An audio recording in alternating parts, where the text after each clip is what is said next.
নমস্কার। জীবনদ্বীপে আজ আপনারা শুনবেন শ্রদ্ধেয় শ্রী শরৎচন্দ্র চট্টোপাধ্যায়ের লেখা পরেশ।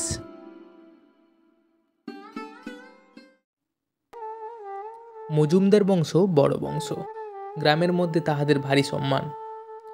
বড় ভাই গুরুচরণ এই বাড়ির কর্তা, শুধু বাড়ির কেন সমস্ত গ্রামের কর্তা বললেও অত্যুক্তি হয় না।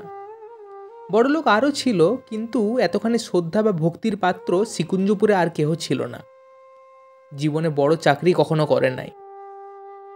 গ্রাম ছাড়িয়া অন্যত্র যাইতে সম্মত হইলে হয়তো তাহা দুষ্প্রাপ্য হইত না, কিন্তু প্রথম যৌবনে সেই যে একদিন অনতি দূরবর্তী জেলা স্কুলের মাস্টারিতে ঢুকিয়াছিলেন, কোনো লোভেই আর সেই শিক্ষালয়ের মায়া কাটাইয়া অন্যত্রে যাইতে সম্মত হন নাই। এখানে 30 টাকা বেতনে 50 টাকা বেতন হইয়াছিল, তাহার অর্ধেক 25 টাকা পেনশনে বছর 3 হইল অবসর গ্রহণ করিয়াছেন। পৃথিবীতে আজও হয়তো টাকাটাই একমাত্র বড় পদার্থ নয়, তা না হলে বিবাদ মিটাইতে, সালিসি নিষ্পত্তি করিতে, দলাদলের বিচার করিয়া দিতে তাহার আদেশই শ্রীকুঞ্জপুরে সর্বমান্য বস্তু হইতে থাকিতে পারিত না। তাহার অপরিসীম স্বধর্মনিষ্ঠা, চরিত্রের দৃঢ়তা এবং অবচলিত সাধুতার সম্মুখে সম্ভ্রমে মাথা নত করিত। বয়স 60-এর কাছাকাছি। কেহ চরিত্র, সাধুতা বা ধর্মের বাড়াবাড়ি করিলে 10-20 খানা গ্রামের লোক তাকে তামাশা করিয়া বলিত, ইস, এ যে একবারে গুরুচরণ। গুরুচরণের স্ত্রী ছিল না, ছিল একমাত্র পুত্র বিমল। জগতে অদ্ভুত বলিয়া বোধ হয় সত্যকারে কিছুই নাই, না হলে এত বড় সর্বগুণান্বিত পিতার এত বড় সর্বদোষাশ্রিত পুত্র হইতে কি করে জন্মগ্রহণ করিল লোকে ভাবিয়াই পাইত না। পুত্র সহিত পিতার সাংসারিক বন্ধন ছিল না বললেই চলে, কিন্তু তাহার সকল বন্ধন গিয়া পড়িয়াছিল ভ্রাতুষ্পুত্র পরেশের ওপর। হরিচরণের বড় ছেলে পরেশই যেন তার আপনার ছেলে। পরেশ MA পাস করিয়া আইন পড়িতেছে। তাহাকে বর্ণ পরিচয় হইতে আরম্ভ করিয়া আজও সমস্ত পড়া তিনিই পড়িয়া আসিতেছেন। বিমল যে কিছুই শিখিল না, এ দুঃখ তাহার এক পরেশ হইতেই মিটিয়াছে।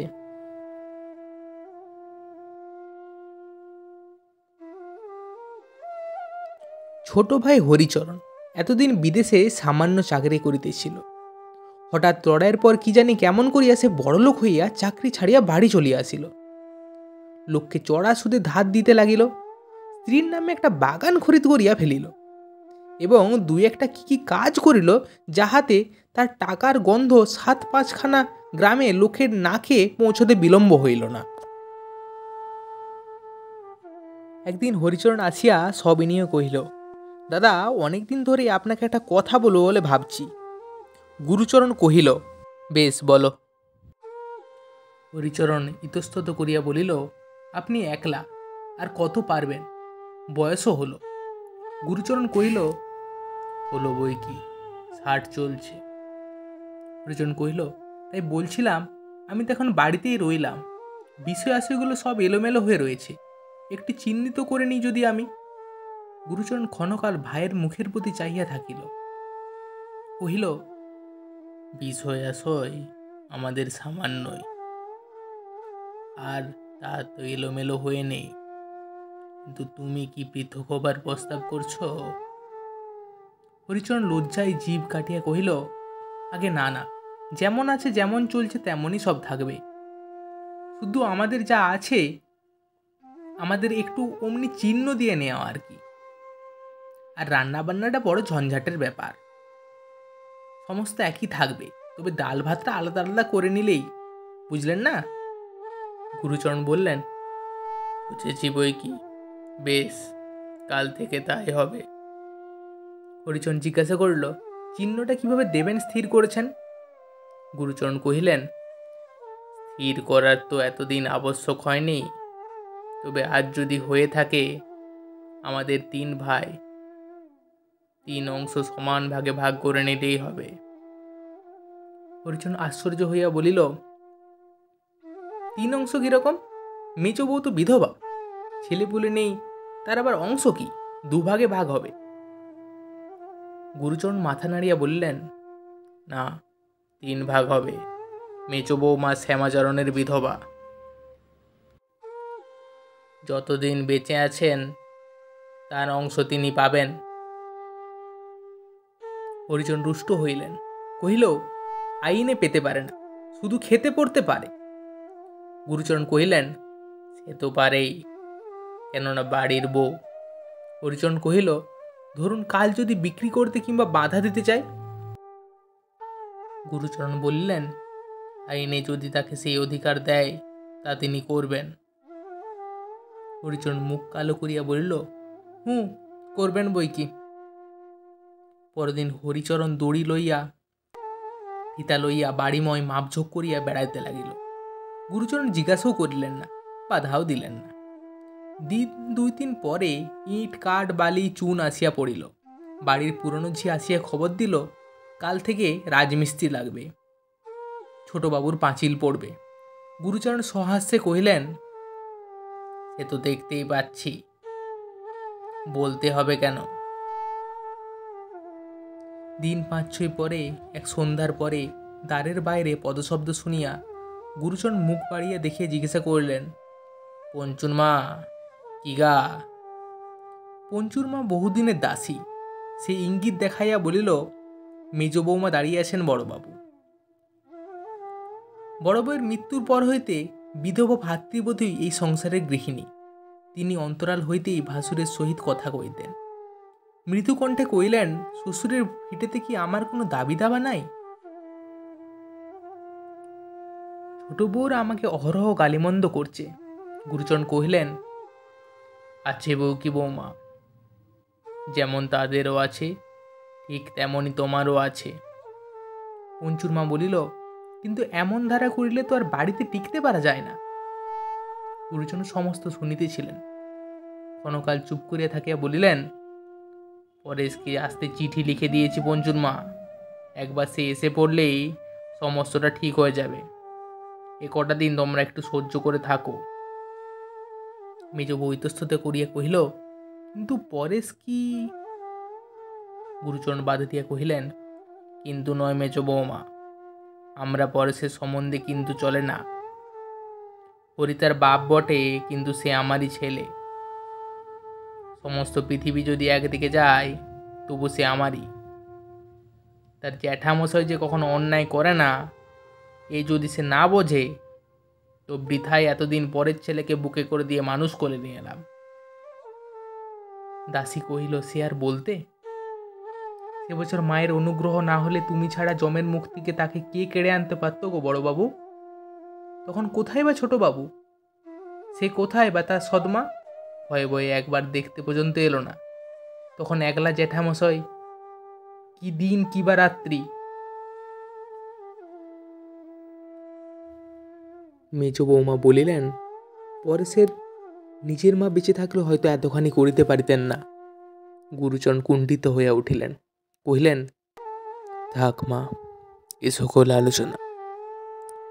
তাহারা প্রস্থান করিলে বৃদ্ধের চোখের সম্মুখে যেন বিমল আর পরেশ আসিয়া পাশাপাশি দাঁড়াইল। জানালার বাইরে অন্ধকার আকাশ প্রতি চাইয়া অকস্মাৎ মুখ দিয়া দীর্ঘশ্বাস পড়িল। তাহার পর মোটা বাঁশের লাঠিটি হাতে তুলিয়া লইয়া সরকারদের বৈঠকখানায় পাশা খেলতে চলিয়া গেলেন। পরদিন দুপুরবেলা গুরুচরণ ভাত খাইতে বসিয়াছিলেন। বাটির উত্তর দিকের বারান্দার কতকটা অংশ ঘুরিয়া লইয়া হরিচরণের রান্নার কাজ চলিতেছিল। তথা হইতে তীক্ষ্ণ নারীকণ্ঠে কি কটু কথাই বাহির হইয়া আসিতেছিল, তাহার সীমা নেই। তাহার আহারে যথেষ্ট বিঘ্ন ঘটিতেছিল। কিন্তু সহসা পুরুষের মোটা গলা আসিয়া যখন তাহাতে মিশিল, তখন ক্ষণকালের জন্য তিনি কান খাড়া করিয়া শুনিয়া হঠাৎ উঠে দাঁড়াইলেন। মেজ বধূ ঠাকুরানী অন্তরাল হইতে হাই হাই করিয়া উঠিলেন এবং পঞ্চুর মা ক্রোধে ক্ষোভে চিৎকার করিয়া এই দুর্ঘটনার প্রকাশ করিলেন। প্রাঙ্গণে দাঁড়াইয়া গুরুচরণ ডাকিয়া কহিলেন, হরিচরণ, মেয়েদের কথায় আমি এত কান দিতে চাই না, কিন্তু তুমি তো পুরুষ মানুষ হয়ে যদি বিধবা বড় ভাজকে এমন করে অপমান করো, তাহলে তার তো আর বাড়িতে থাকা চলে না। এ কথার জবাব কেউ দিল না, কিন্তু বাইরে যাবার পথে ছোট বধূমাতার পরিচিত তীক্ষ্ণ কণ্ঠে তাহার কানে গেল, সে তামাশা করিয়া কহিতেছে, অমন করে অপমান করো না বলছি। মেজ বউ ঠাকুরন তাহলে বাড়িতেই থাকবেন না, কি হবে তখন? হরিচরণ প্রত্যুত্তরে কহিতেছে, পৃথিবীর রসাতলে যাবে আর কি, কিবা থাকার জন্য মাথার দিব্যি দিচ্ছে, গেলেই তো বাঁচা যায়। গুরুচরণ থমকিয়ে দাঁড়িয়া পড়েছিলেন। বক্তব্য শেষ হইলে নীরবে নিষ্ক্রান্ত হয়ে গেলেন। হেডমাস্টার মশাইয়ের কন্যার বিবাহ উপলক্ষে গুরুচরণ কৃষ্ণনগরের উদ্দেশ্যে যাত্রা করিয়া বাহির হইয়াছিলেন। হঠাৎ শুনিতে পাইলেন 2-3 দিন হল পরেশ বাড়ি আসিয়াছে, কিন্তু আসিয়ায় জ্বরে পড়িয়াছে। ব্যস্ত হইয়া পরেশের ঘরের মধ্যে প্রবেশ করিতেছিলেন। সম্মুখে ছোট ভাইকে দেখতে পাইয়া জিজ্ঞাসা করিলেন, পরেশের জ্বর নাকি? হরিচরণ হু বলিয়া বাহির হইয়া গেল। ছোট বধূমাতার বাপের বাড়ির দাসী পথ আটকাইয়া বলিল, আপনি ঘরে যেতে পারবেন না। যাব না কেন? ঘরে মা বসে আছেন, তাকে একটুখানি সরে যেতে বল না জি। দাসী কহিল, সরে আবার যাবেন কোথায়? ছেলের মাথায় হাত বুলিয়ে দিচ্ছেন। এই বলিয়া সে নিজের কাজে চলিয়া গেল।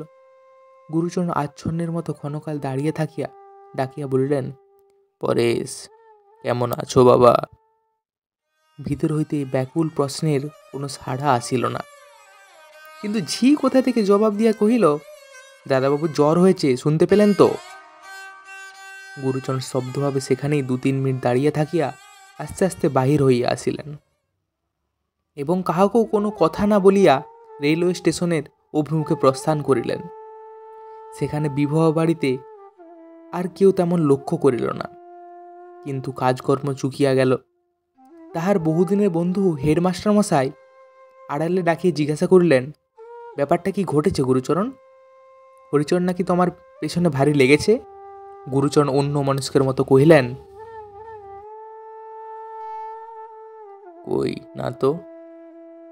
না গিয়ে হরিচরণের শয়তানি কাণ্ড তো সবাই শুনেছে। গুরুচরণ হঠাৎ যেন সমস্ত কথা মনে পড়িয়ে গেল। কহিলেন, বিষয় সম্পত্তি নিয়ে হরিচরণের সঙ্গে গণ্ডগোল বেঁধেছে বই কি। তাহার কথার ধরনে হেডমাস্টার ক্ষুণ্ণ হইলেন। ছেলেবেলার অকপট বন্ধু তথাপি গুরুচরণের ভিতরের কথার ঔদাস্যের আবরণে গোপন করিতে চাহে, ইহা মনে করিয়া তিনি আর কোনো প্রশ্ন করিলেন না। গুরুচরণ কৃষ্ণনগর হইতে বাড়ি ফিরিয়া দেখিলেন, তাহার এই কয়েকদিনের অনুপস্থিতিতে অবসরে উঠানের নানা স্থানে গর্ত খুঁড়িয়া হরিচরণ এমন কাণ্ড করিয়া রেখিয়াছে যে পা ফেলা যায় না। বুঝলেন যে তাহার মর্জি এবং সুবিধা মতো ভদ্রাসন ভাগ করিয়া পাঁচির পড়বেই।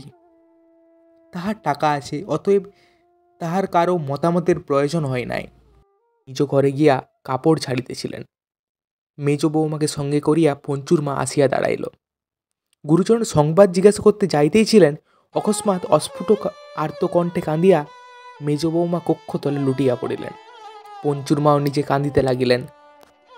কাঁদিতে কাঁদিতে জানাইলেন, পরশু সকালে মেজ বৌমাকে গলায় ধাক্কা দিয়া মারিয়া হরিচরণ বাড়ি হইতে বাহির করিয়া দিয়েছিল এবং সে উপস্থিত না থাকিলে মারিয়া আদমরাই করিয়া দিত। ঘটনাটি সম্পূর্ণ উপলব্ধি করিতে হরিচরণের অনেকক্ষণ লাগিল। তাহার পরও তিনি মাটির মূর্তির মতো নির্বাক নিস্পন্দ থাকিয়া হঠাৎ প্রশ্ন করিলেন, হরিচরণ সত্যি সত্যিই বৌমা তোমার গায়ে হাত তুলেছে? পারলে? খানিক পরে জিজ্ঞাসা করিলেন, পরেশ বোধহয় শয্যাগত। পঞ্চুর মা কহিল, তার তো কিছুই হয়নি বড়বাবু, এই তো আজ সকালের গাড়িতেই কলকাতা চলে গেল। হয়নি? তার বাপের কীর্তি সে তবে জেনে গেছে। পঞ্চুর মা কহিল, সমস্তই। গুরুচরণের পায়ের তলার মাটি পর্যন্ত যেন দুলিতে লাগিল। কহিলেন, বৌমা, তো বড় অপরাধের শাস্তি যদি তার না হয় তো এ বাড়ি থেকে বসবাস আমার উঠল। এখনো সময় আছে, আমি গাড়ি ডেকে আনছি, তোমাকে আদালতে নিয়ে গিয়ে নালিশ করতে হবে। আদালতে নালিশ করার নামে মেজো বউ চমকিয়া উঠিল। গুরুচরণ বললেন, গৃহস্থের বৌচির পক্ষে গায়ে সম্মানের নয়, তা আমি জানি, কিন্তু এত বড় অপমান যদি মুখ বুঝে সহ্য করো মা, ভগবান তোমার প্রতি নারাজ হবেন। এর চেয়ে বেশি কথা আমি আর কিছু জানি নে।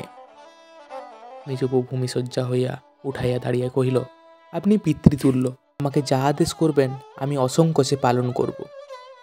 হরিচরণের বিরুদ্ধে নালিশ রুজু হল।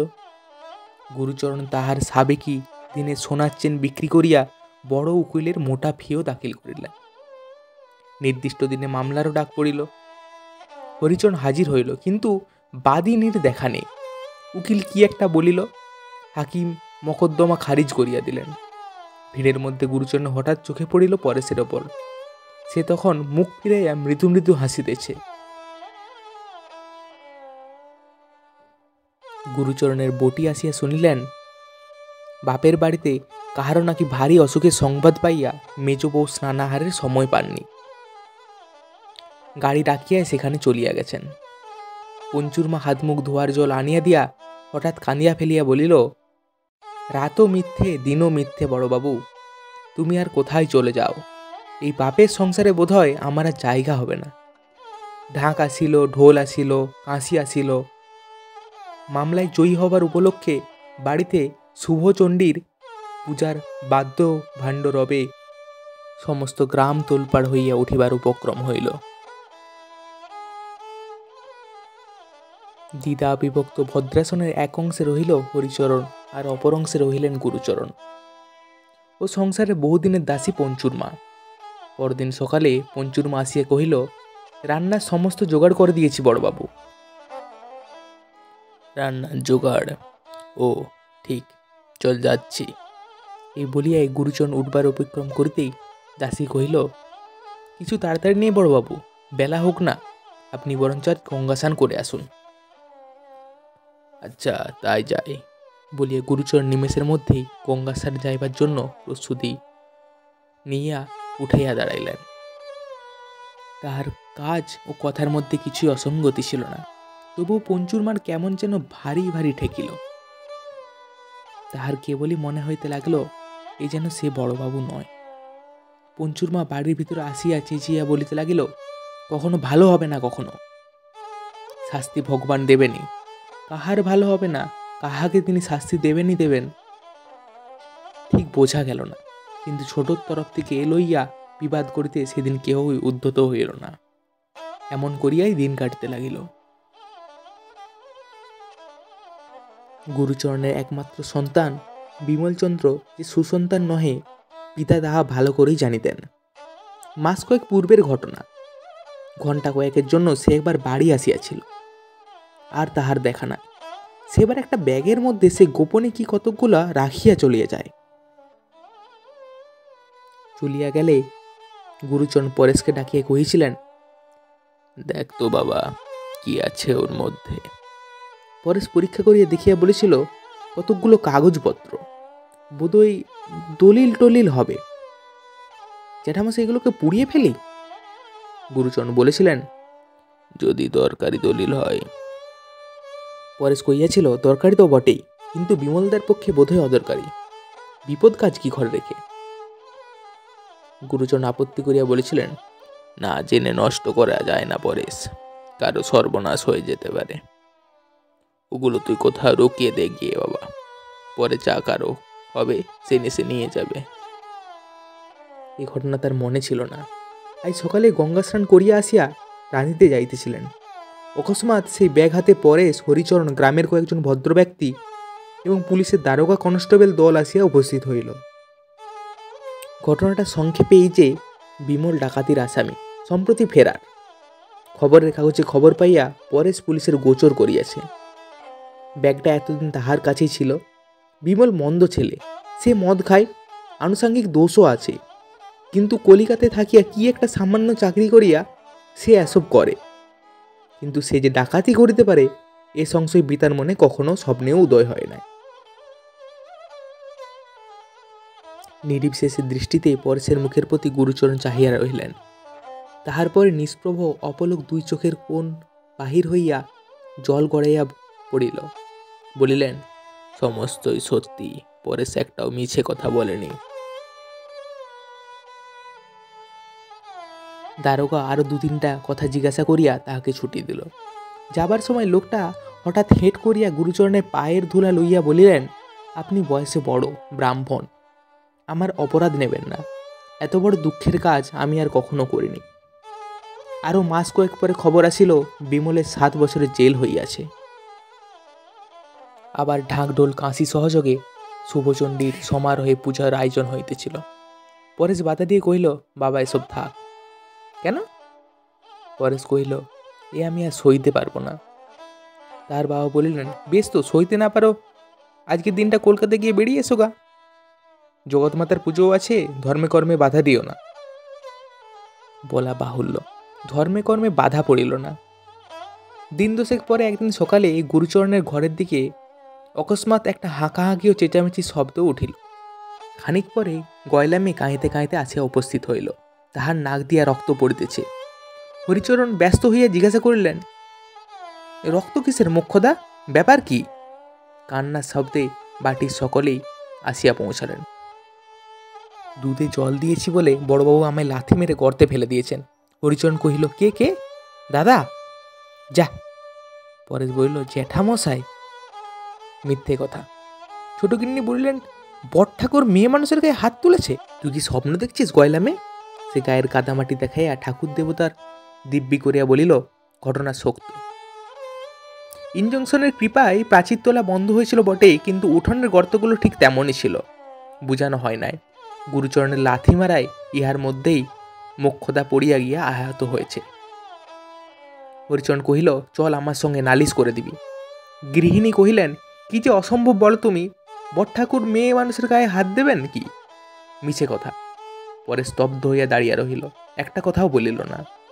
হরিচরণ কহিল, মিছে হয় ফেঁসে যাবে, কিন্তু দাদার মুখ দিয়ে তো আর মিথ্যে বের হবে না। মেরে থাকেন তো শাস্তি হবে। যুক্তি শুনিয়া গৃহিণী সুবুদ্ধি আসিল। কহিলেন, সে ঠিক, নিয়ে গিয়ে নালিশ করিয়ে দাও, ঠিক সাজা হয়ে যাবে। হইলও তাই। দাদার মুখ দিয়ে মিথ্যা কথা বাহির হইল না। আদালতের বিচারে তাহার 10 টাকা জরিমানা হইয়া গেল। এবার শুভচণ্ডীর পুজো হইল না বটে, কিন্তু পরের দিন দেখা গেল কতগুলো ছেলে পিলে দল পাকাইয়া গুরুচরণের পিছনে পিছনে হৈ হৈ করিয়া চলিয়াছে। গয়লানি মারারও একটা গান তারা ইতিমধ্যেই তৈরি হইয়া গেছে।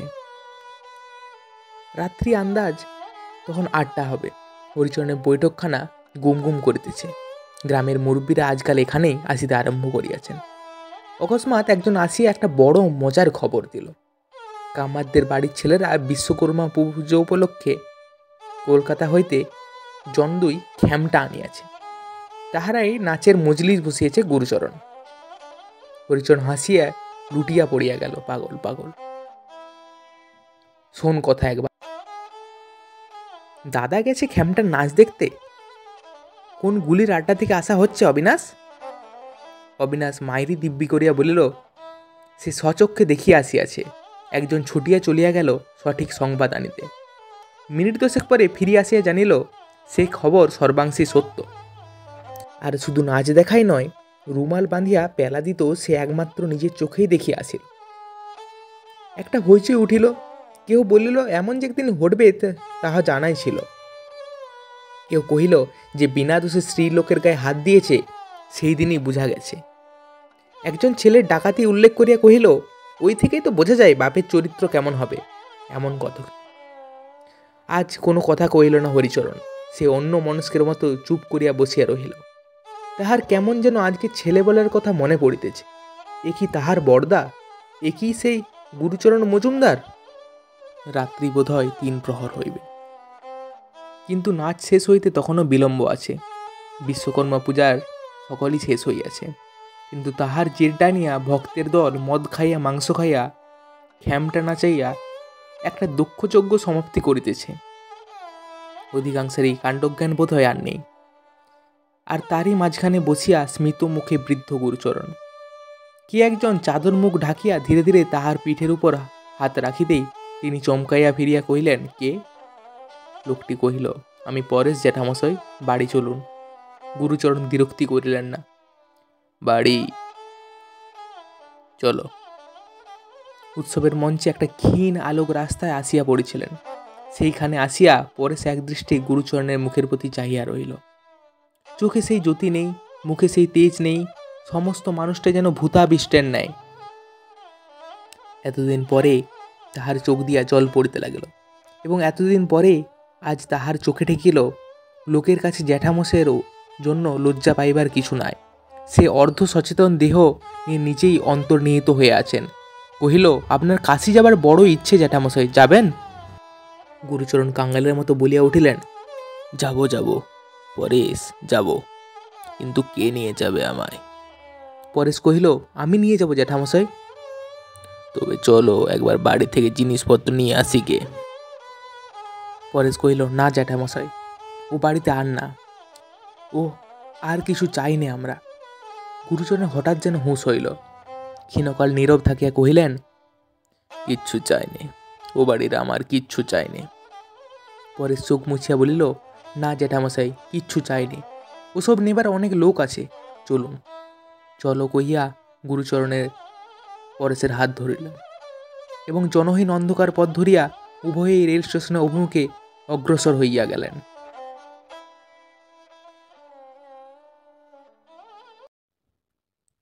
ভিডিওটি শেষ পর্যন্ত দেখার জন্য আপনাকে অসংখ্য ধন্যবাদ। ভিডিওটি যদি আপনার ভালো লেগে থাকে তাহলে অবশ্যই একটা লাইক, কমেন্ট ও সাবস্ক্রাইব করে পাশে থাকা বেল আইকনটি বাজিয়ে দেবেন, যাতে আমাদের চ্যানেলের নিত্য নতুন ভিডিও সবার প্রথম আপনার কাছে পৌঁছে যায়।